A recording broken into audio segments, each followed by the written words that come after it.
بسم الله الرحمن الرحیم. لومړی خو تاسو ډېره زیاته شکریا د دې پروګرام تاسو کوریج کوئ. څنګه چې تاسو ته پته ده چیف منسټر خیبر پښتونخوا یو عوامي ایجنډا پروګرام دی چې په هغې کې په هر ضلع کې په هر سیکټر کې هیلث ایجوکیشن نور سروسز او دې سره سره سیول ډیفنس چې کوم موږ سره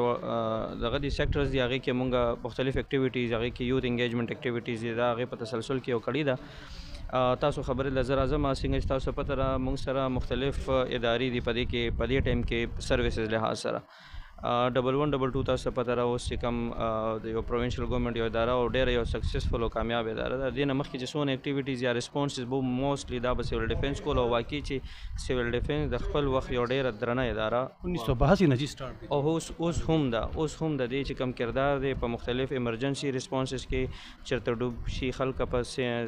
دریا وغیره کې هغې کې ریسپونسز په هیلث ایمرجنسي ایون په کرونا کې ما ته یاد دی چې په 6 ډسټرکټو کې صرف سیول ډیفنس داسې اداره وه چې